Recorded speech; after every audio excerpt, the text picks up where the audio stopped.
Ladies and gentlemen, and everyone in between, we have finally arrived at some of the most high-stakes storytelling put to the pages of this story. Let's begin. I wanna let the fuse, he's a rocket and he's ready to go. Cause now the countdown has started and he's ready to blow. He's got the dope sounds bumping and his stereo. He goes fast, putting on a show. Don't wanna get yourself together, there's no time to rest. And if you put the time in, he'll put you to the test. He's like a running man and his world war is less. And if you wanna test him, best bring your best. Don't make me spell it out, bring your best. The townsfolk are all gathered at the encore of Mina's concert, being held at the center of the city. She mentions that she's attempting to lighten the mood. My guess is that after her date with Ash, she realized that Sally was right about her reckless messaging and wants to damage control. But it's too late as St. John zips through the crowd and takes advantage of the situation, stealing the mic from Mina and announcing that Naugus is the rightful king of Acorn. Nicole tries to trap Naugus, but his crystalline magic beats out her nanites. The game is set. Sonic versus Naugus and the rest of the crew try to subdue St. John. First, let's complain a little bit about St. John's fight. So firstly, getting the royal guard to back off by claiming that they are betraying a new king that hasn't even been officially crowned makes no sense. Where is their loyalty to the current monarch? Nothing has changed yet. And then you're telling me that it takes the entire group to subdue Jeffrey, the guy who almost got taken out by someone that Amy made look like child's play? It just doesn't sit right with me. And even after he uses his shadow magic to free himself from Nicole's nanites, they consider him hard to handle. Don't get me wrong, I'm not surprised that St. John is capable as a fighter, but to make the freedom fighters unable to pin him down is unbelievable. But nonetheless, him tearing the team apart alongside the dialogue in this fight makes for an entertaining arrangement. Sally manages to talk Jeffrey down by stating that if he truly believes that Naugus is entitled to the crown, then he should allow the system to run its course. Meanwhile, Sonic pursues Naugus, but since Naugus is able to turn his body into any element, Sonic's unable to touch him. Naugus reaches the council and blocks the entrance with crystalline. The council refuses to allow this to go on, but Naugus tries to reason with them, stating that he will honor the people's new system, the council, as long as he gets to replace Elias as the current monarch, adding that he doesn't even hold a grudge against the Acorn lineage. Sonic comes crashing down from the ceiling and asks Elias to hand him over the Sword of Acorn, as it's the only magic weapon that can touch Naugus. As they do battle, Naugus claims that King Mex took an oath of servitude to him long ago, meaning that Naugus is supposedly entitled to the crown. He catches Sonic off guard, sending the sword flying, but Elias catches it and attacks Naugus, saying that he will not capitulate his father's crown. Naugus downs Elias, telling him to give up. Rotor gets Hamlin and Dylan ready to join in the fight, but right before you know it, the most frustrating, ignorant, and silly infighting I've ever seen in a while occurs amongst the council. One council member says it's not their place to fight, but instead to govern, and that if they act, it will be out of line. They would be no better than Sally leading the freedom fighters against the Moebius crowd, which is dumb because there's a long-standing enemy of the city right in front of them. Rosemary chimes in, reminding the council that the settlement was for a monarch to oversee the council, and that if Naugus agrees to uphold Elias's deal with the people, it doesn't matter who the king is, which is technically true, but again, the man in question is a long-standing enemy of the city. Even Chuck calls her out on it, thinking that she's still against Elias from back way when in the House of Cards. The council considers voting when Sonic tries being the voice of reason. Hamlet interrupts by telling Sonic that he is trying to undermine the council's authority, which again, isn't worth anything if they're allowing a long-standing enemy of the city into their ranks simply because they fear Nicole. They are actively working against the very people that have made it their life's mission to protect them, and so is the rest of the city. Then Naugus drops the cherry on top, stating that Elias should have a say in whether or not he surrenders the crown. Naugus agrees to comply with the council, unlike some people, which pisses Sonic off, making him take action, deciding for himself that Naugus is a threat, but is stopped by Elias. Elias tells him that what Sonic is attempting could be seen as treason. While all this madness is occurring in the kingdom, a shadow lingers in the background, planning its next move. His name is Eggman. After a countdown throughout the chapter, he launches the Egg Dome, shaking the surface of the planet. Sonic and Naugus come to the conclusion that this is Eggman's doing, and puts their situation on hold to step outside, which stands before them, overshadowing the entire city. is Eggman's greatest weapon yet. From the time spent looking through the Egg Dome to the incident with Rotor's home and Bunny's uncle, Sonic realizes that the answer to Eggman's whereabouts have been completely in front of him the entire time. Everyone assembles. At first, they accuse Jeffrey of being in on this with Eggman, but Sally knows better and understands that now is the time to call a truce. Enthusiastically, Naugus flies towards the Egg Dome.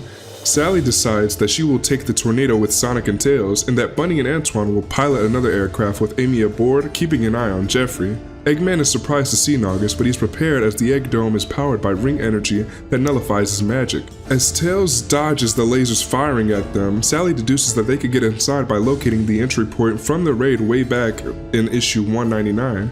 They find it. Tails fires at the weak spot, reopening the hole. This is all according to the Doctor's plan, so he leaves the control room to prepare a trap for Sonic. Much to the dismay of Leanda and Snively, Sonic and Sally leap from the plane, share a kiss, and land safely in the Egg Dome. Talk about style! A new door opens for them, and they enter through it. Over the intercom, Eggman and Sonic share their usual back and forth banter before he sends out a giant Silver Sonic model to come and attack our blue boy. Remember how sad he was at the end of the raid, not knowing if he'd be able to fight Eggman again? Look at how happy he is now, getting a genuine kick out of going back to basics and doing battle with one of Eggman's creations. This is a sport for Sonic. While Sonic is so caught up in his own high, Sally receives harsh criticism from Eggman, stating that her mercy is her greatest weakness, and that it runs in her family. He announces that he's ready to fire his new weapon. Sally notices that Sonic is distracted, and she acts on her own and runs ahead, running straight into a trap that Eggman laid out for her. Sonic hears gunfire. Eggman fires a new weapon, causing the world to be enveloped by a blinding white light, with the last image we see being Sonic reaching out for his comrade, who's been gunned down. The Genesis issues cover a very simple story about Sonic and the Freedom Fighters reliving the past by playing out the events of the Sonic 1 and 2 games. Sonic defeats Snively in Green Hill and opens a capsule revealing Sally, Antoine, and Rotor. They decide to team up, and from then on, not only do they catch glimpses of the original timeline, but we also get to experience all these characters getting to know each other once again as they traverse familiar landscapes. Once they remember who they are in the original world, the goal is clear. Sonic defeats Eggman and uses Chaos Control to revert the world back to its original state. Some of you might find this neat, but I personally didn't care too much for it. It's great, but it just felt like a small detour in an otherwise amazing story, so let's get back to that. After using Chaos Control, Sonic manages to return 10 seconds before the present, which is just enough time to dodge Silver Sonic's sucker punch and save Sally. Sally's memory of the Genesis adventure may be somewhat retained as she sees a monitor with the same message Sonic left for her on the Death Egg. Eggman tries firing the reboot wave, but this time it doesn't work, probably because Sonic already neutralized it. He almost loses it like last time his plans were thwarted, but he manages to keep his composure. Chaos is the constant. And now he tells Snively that it's time for Phase 2. Nicole informs Sonic and Sally that Eggman is routing the Egg Dome's power to the bottom of the ship, which after Sonic makes sure there's no more traps ahead, is where they choose to go. They find Eggman with his worldwide roboticizer. So back in Sonic the Hedgehog issue 118, some aliens reversed the roboticizer's effect on the world and made it so that everyone was immune, which Sonic reminds Eggman on, calling his bluff. But Eggman explains that since his reboot wave was used, everything was reset. There's no more immunity. In addition to this, anything that's already mechanical will self-destruct. This includes all technology like Nicole and cyborgs like Bunny in the Dark Egg Legion. Literally speaking, Eggman will not only nuke the entire world, but the only thing that will remain is his millions of robotic slaves, the most wicked scheme yet. Sonic rushes in and gets swiped by Metal. Next thing you know, Silver Sonic jumps in, and our hero has to deal with 2 robotic duplicates. Meanwhile, Sally managed to slip away during the commotion and reach that core of the chamber within the Egg Dome. While down there, she and Nicole discuss on how to disable the world roboticizer. Completely disabling it would take hours, but they only have a few minutes. So Sally instructs Nicole to instead invert the machine, making it fire at their exact spot. Grateful for her second chance at saving the day, she tells Nicole to return home to her core systems and just leave her with the program that'll redirect the beam. With the last thing on her mind being the love of her life, Sally activates the program, firing the beam from the inside. Since Silver Sonic and Metal Sonic are mechanical, they fall apart alongside that room that's in the Egg Dome. Eggman and Sonic emerge from the wreckage, the latter of whom declaring his victory, but it's short-lived, as the confident look on Sonic's face shifts into utter despair at the sight of his biggest problem yet, Mecha Sally. The next issue has a pretty sick title, Lost in the Moment. There's a double meaning here. When Sonic lost Sally for the first time, it was because he was lost in the moment with Silver Sonic. This time, as Sally throws Sonic overboard, it seems that he's lost, but only for a moment. Sonic lands on the tornado and goes after the Egg Dome as it retreats. As per usual, Eggman has one last ace up his sleeve. He shoots a giant metal shell toward the kingdom, and when it opens, it reveals a gargantuan Metal Sonic. With their attention divided, Bunny flies from their hovercraft and into the city, with Naugus following her lead. Bunny's attacks are ineffective, but Naugus launches a crystalline magic attack at the giant Metal Sonic, and Bunny gets caught in the crossfire. Because of this, the Egg Dome loses signal of giant metal, leading Eggman to make a final gambit. He uses the last bit of energy in the Egg Dome to fire a giant laser at the city. Naugus, using his magic, forces the giant Metal Sonic to intercept the beam, and then skadoom! Cream finds Bunny under falling debris and swoops in to save her. She also found a Tails doll? The tornado and the aircraft crash land, but to Sonic's relief, everyone is safe. Sonic tries to go after Sally, but everyone pleads with Sonic to stay, as the city needs him for now. As they enter the city, we see how Naugus' crystalline magic almost destroyed all the nanites in that area, meaning that Nicole can't repair it. Cream finds Sonic and the crew and leads them to Bunny. Cream's mother, Vanilla, catches them up on what happened, and Big takes her, Bunny, to go to the hospital. But in the background they notice a cheer from the city. Rah, rah, hooray to the king! The city is cheering for Naugus, cheering him on for protecting them from the giant metal, from the Egg Dome's beam, and praising him for having magic that can save them from a Nicole. And the hard truth is, they are right. Nicole confronts Elias once again regarding the throne. No, no, no, Sonic steps in. The guy is like, are you all crazy? The death egg is flying around, Sally's been roboticized, and you guys are worried about who should be king? And then Elias is all like, what do you mean she's been roboticized? That shouldn't work anymore.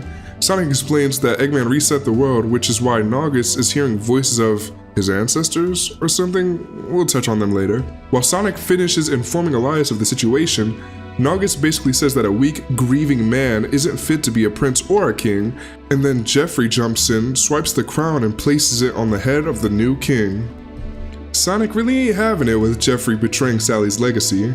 Amy brings up Bunny's predicament, and Naugus decides his first act, as king, will be to make a show of restoring Bunny. Elias asks Sonic to keep tabs on the situation while he returns to the castle, upset. Antoine is completely against the idea of having Naugus help, but the doctor needs him to do so. Naugus casts a spell, and wouldn't you know it, he did restore her.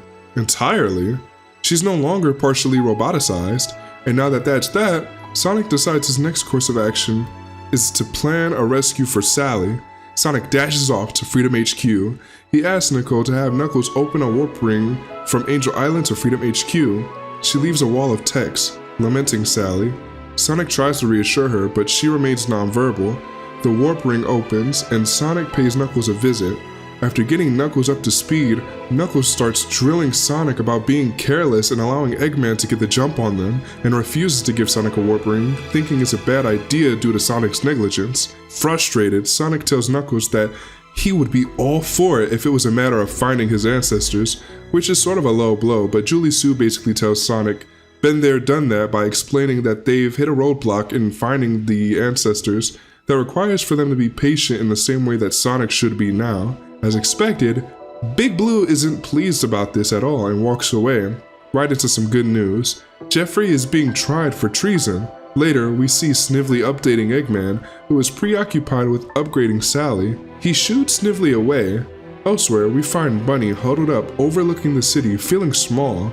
Antoine notices and tries to reassure her, but she expresses how powerless she feels now without her roboticized parts. While grateful for her new body, there's a bitter sweetness to it all.